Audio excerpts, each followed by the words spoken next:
I'm afraid not to do it now. So people ask me, like, when do you stop? Never. Awareness is what actually gives us choice, and choice is what actually gives us freedom if we make the right choices.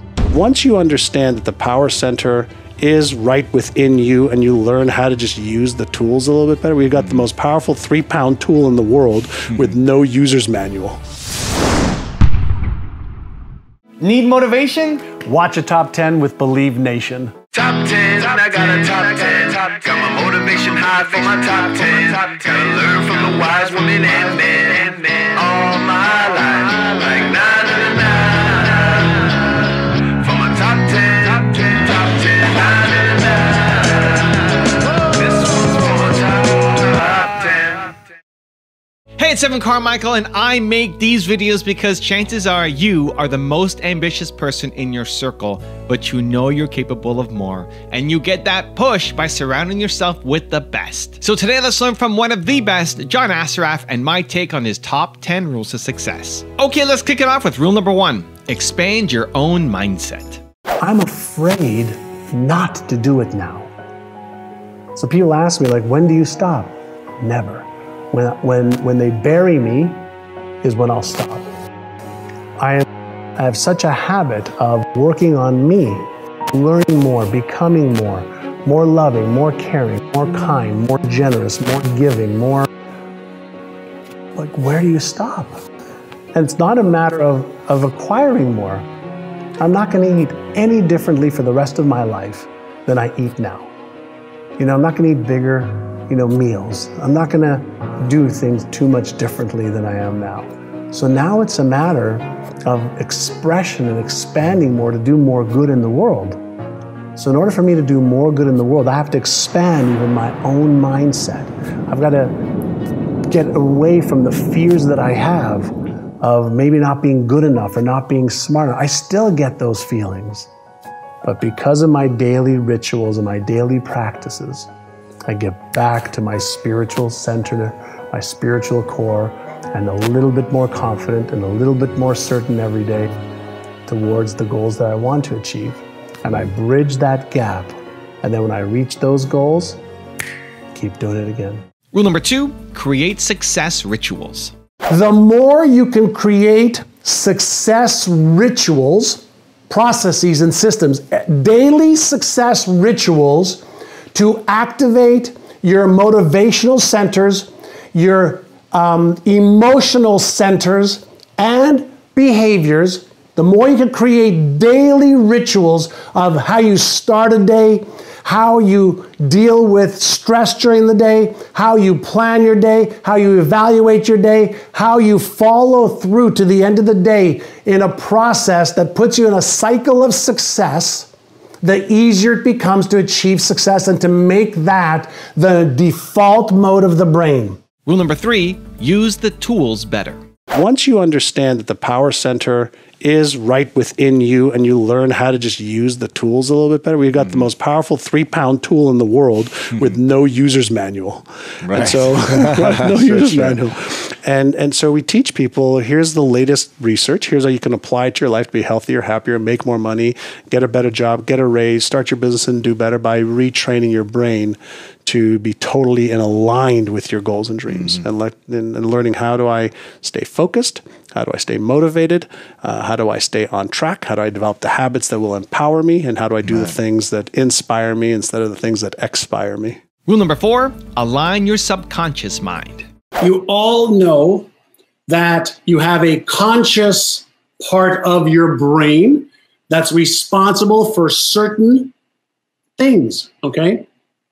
But then you also have a subconscious part of the brain, subconscious. And so what is this 800-pound gorilla that prevents you from achieving your goals? Like, what is it? Like, what do you think it is about the subconscious that prevents you from achieving your goals when consciously you want to achieve your goals, right? Consciously, you want to achieve your goals. And Kamyar, yeah, we have, right hemisphere and left hemisphere of the brain. And in between, okay, we have something called the corpus callosum, that connects both hemispheres. And contrary to popular belief, we're not, left brain dominant or right brain dominant. We use all of our brain every 24 hours, so you don't use only 5 or 10% of your brain. The possibilities are endless, all right? But when you're talking about the gorilla, the subconscious is the, what I talk about in the book, right, is I named it the gorilla. So conscious and subconscious, yes.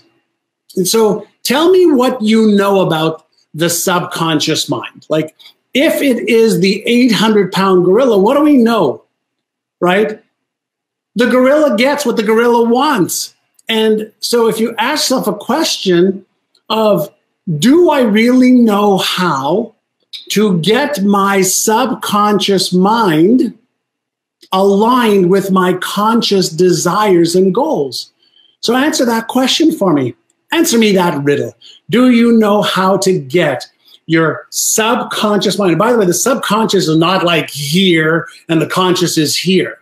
We know that the left prefrontal cortex, for example, is the seat of awareness, and it's the seat of decision making. It's the seat of choosing what we want. We know that this part of the brain we call the left prefrontal cortex, and it's what I call is the Einstein part of the brain.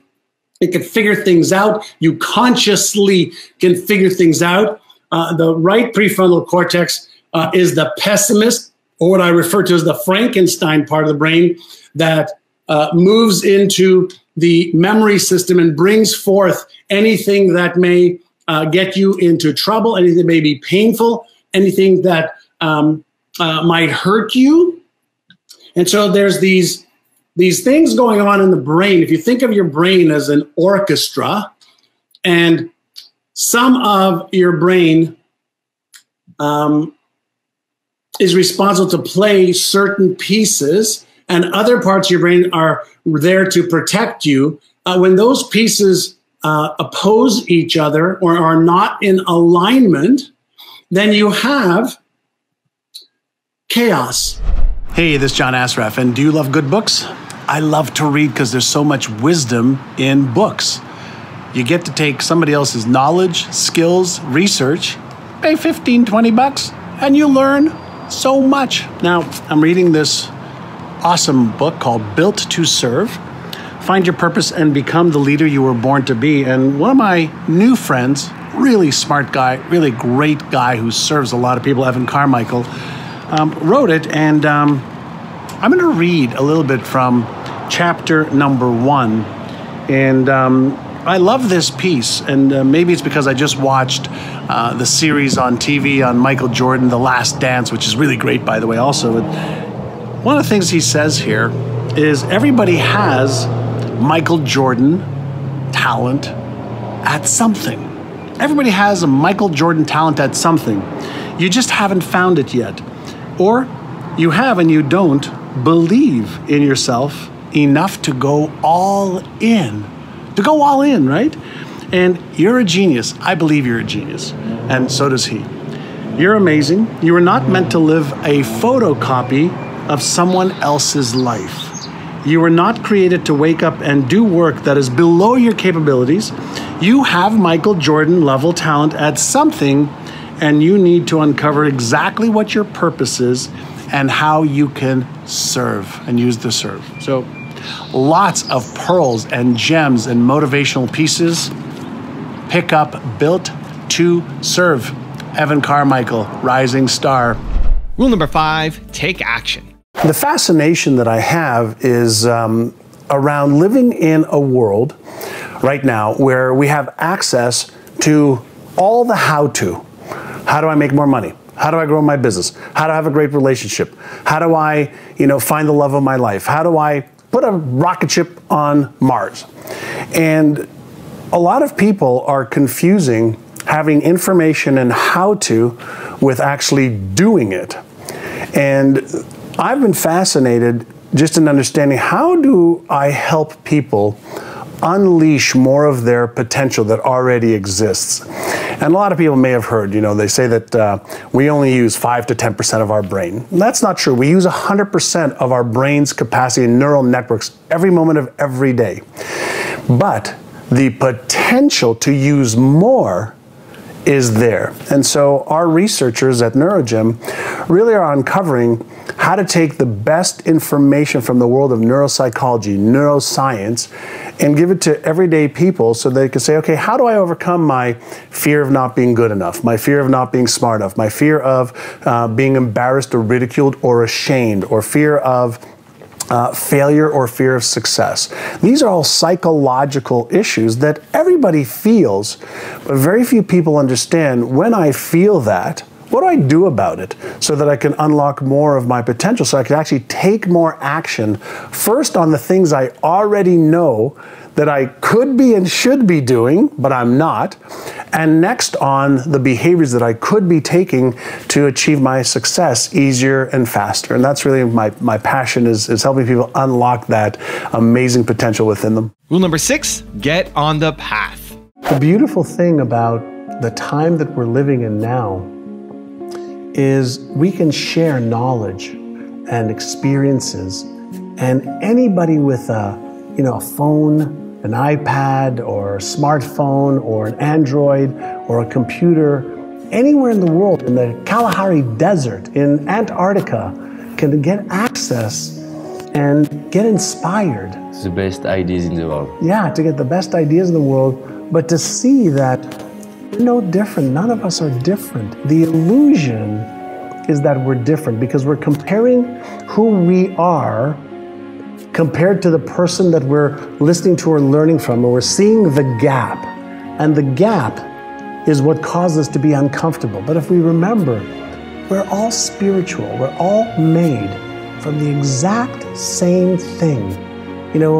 If you think about the human body, it's made of hydrogen, oxygen, nitrogen, carbon, helium.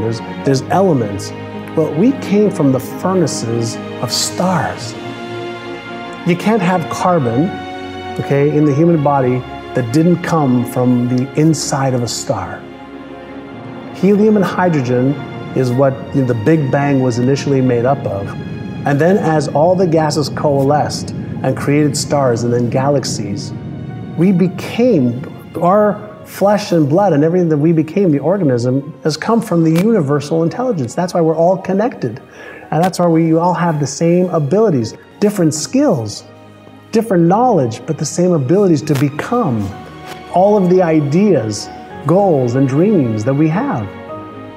And so we just have to say, that is what I want to trade my life for. And even though I don't know how, even though I may not feel totally comfortable or confident, or I'm lacking certainty, let's get on the path. And then we can change the world together. Rule number 7, interrupt the fear pattern. If everybody could imagine for a moment you're driving a car and everything's going great, and all of a sudden a light pops up on your dash.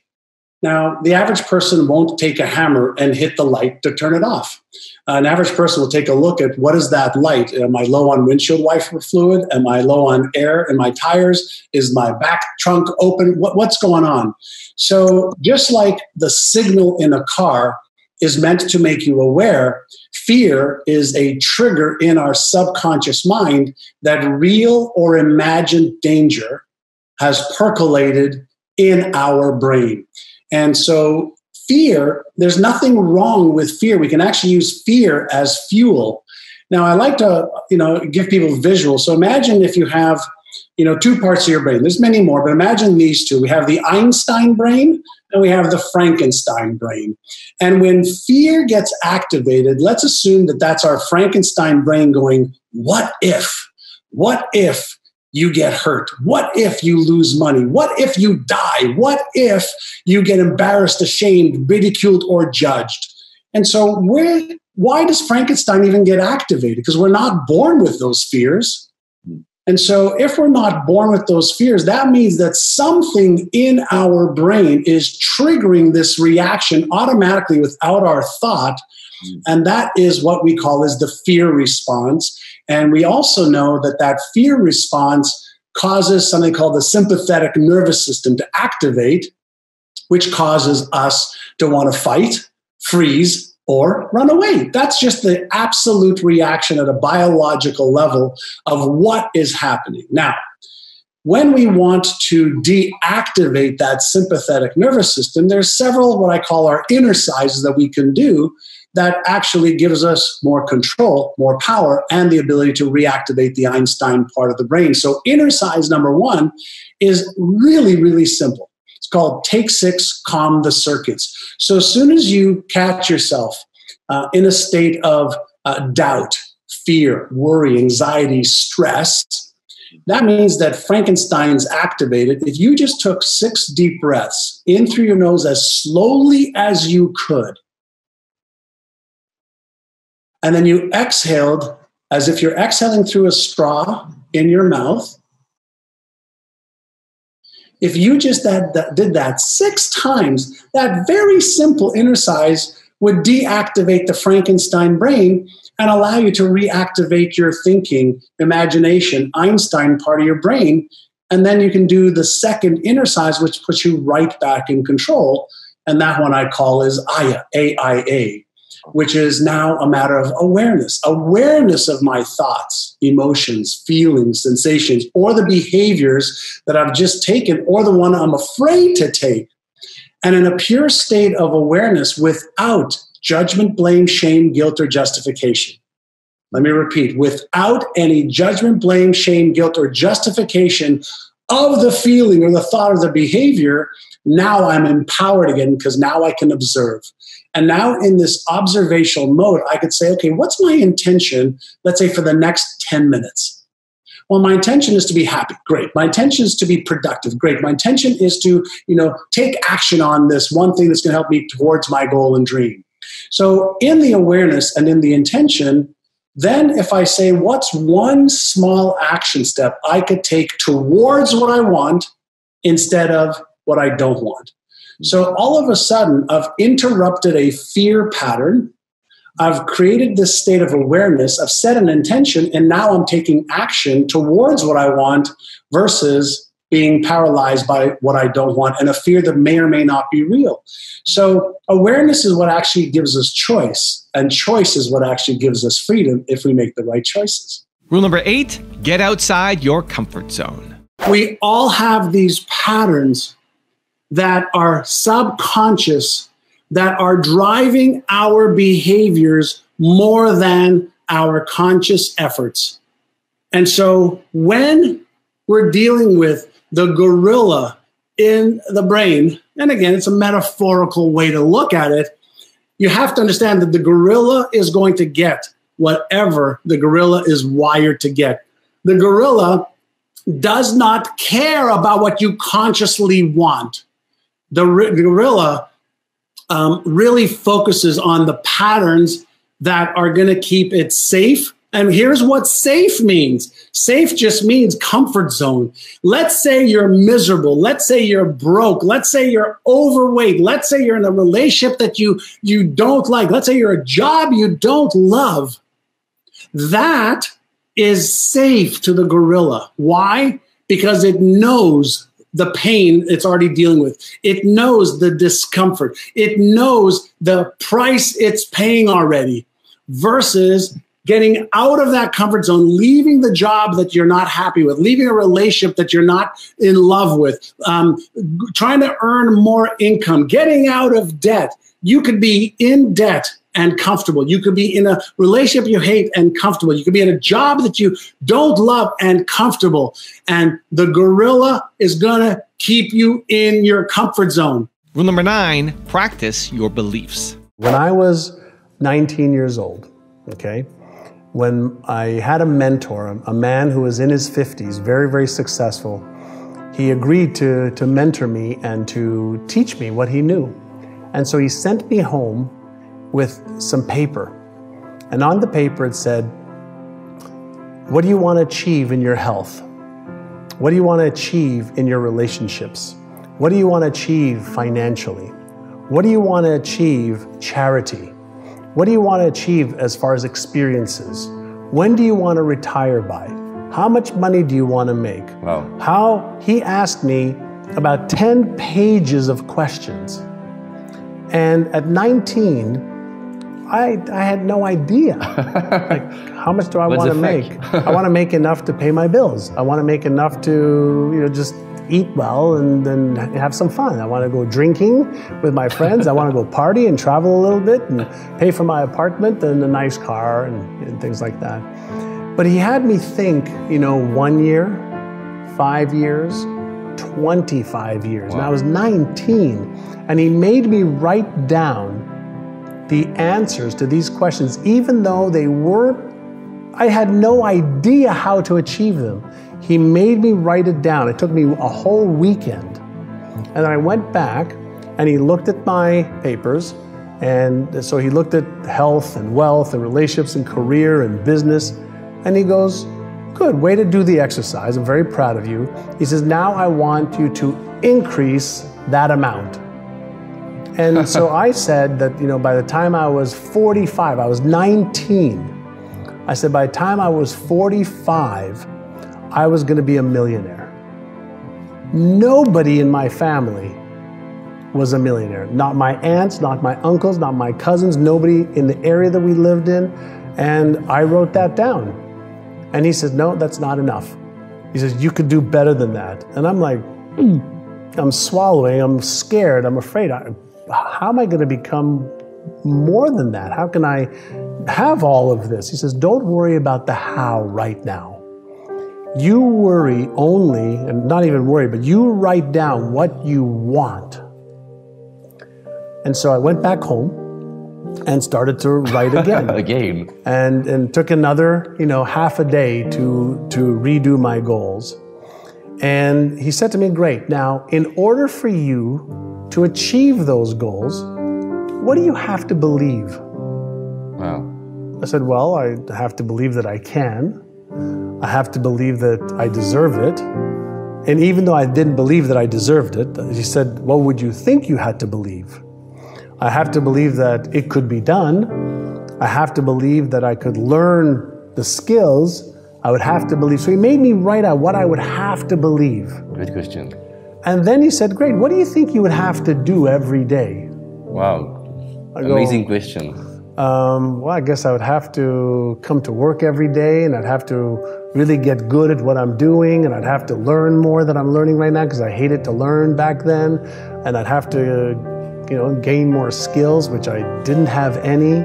The only thing I was good at was I had an easy time talking to people like I am with you now. And he said, great, well, let's make a list of all of these things, and let's come up with a plan to do this. He said, so every day, let's look at some beliefs. And so every day he would have me look at my goals. And I would sit in my chair and I'd have my goals, that he had me write. And I would take my fingers, which he told me to touch my goals, so that I would send a message to my brain as I was reading it and seeing it to reinforce the goals that I wrote. Then I would read the beliefs that I needed to have.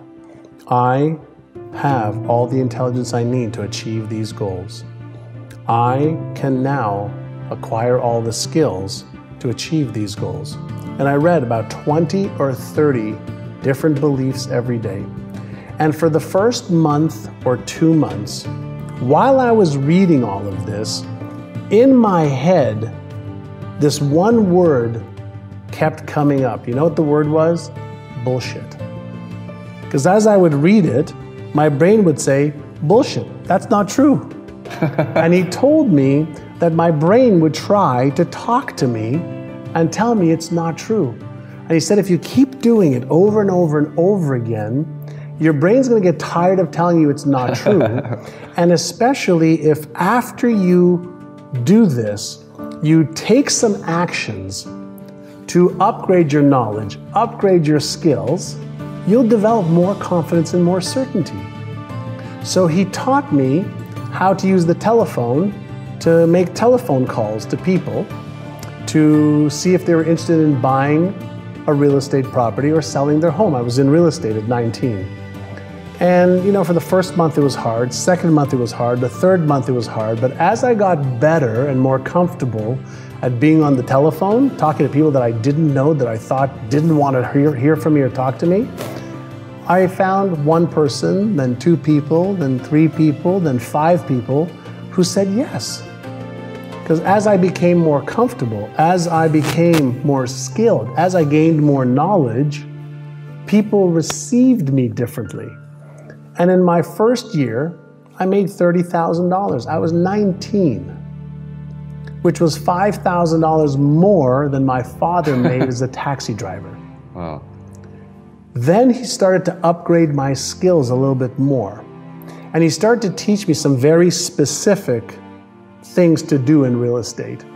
And in my second year at 20, I made $151,000. Wow. 5 times more income, because every day for 1 hour a day, I practiced my beliefs. I practiced seeing my vision. I rehearsed it. I got on the phone. I upgraded my knowledge. I upgraded my skills. I love your story. Thank you.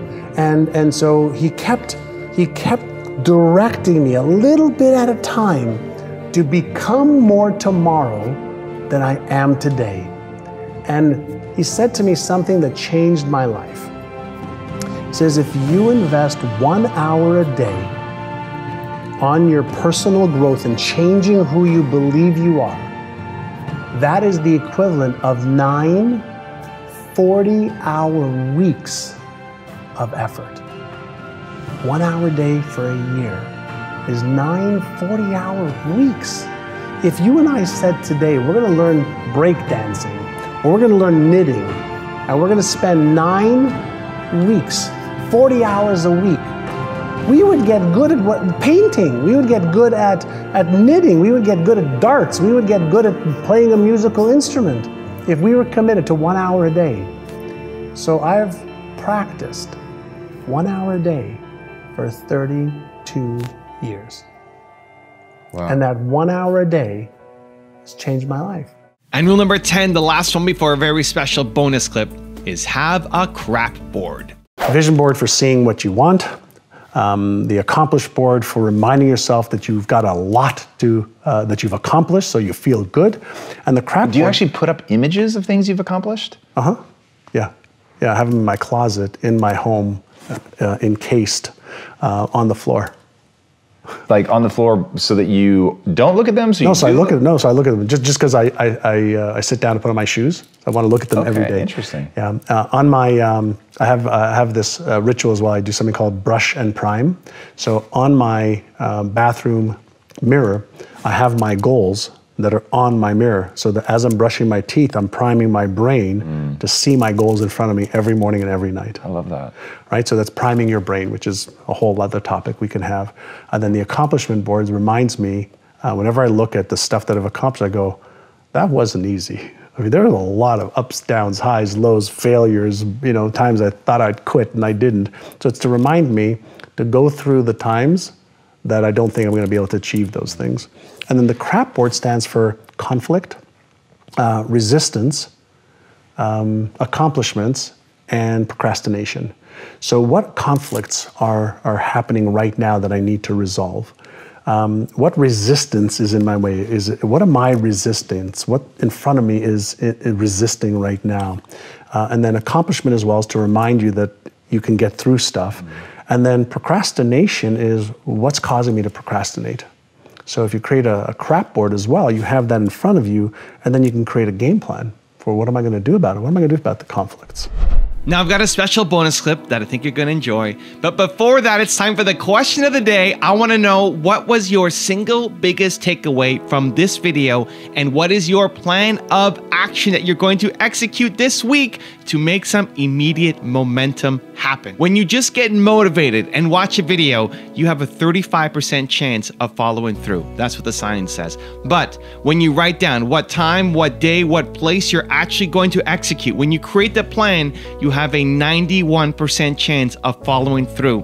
And I want that for you. And when you commit to people publicly, you increase your chances even more of actually doing it. So I want to know what your single biggest takeaway from this video was, and your specific plan of action to actually get the result you're after? Let me know. Put it down in the comments below because I want to celebrate you.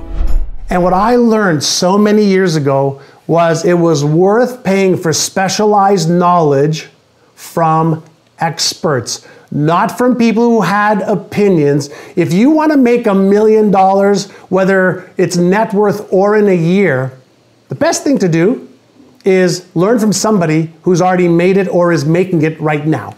If you want to be healthy, find somebody who's healthy and follow their rituals, their processes, and their systems, and adapt them to your specific needs.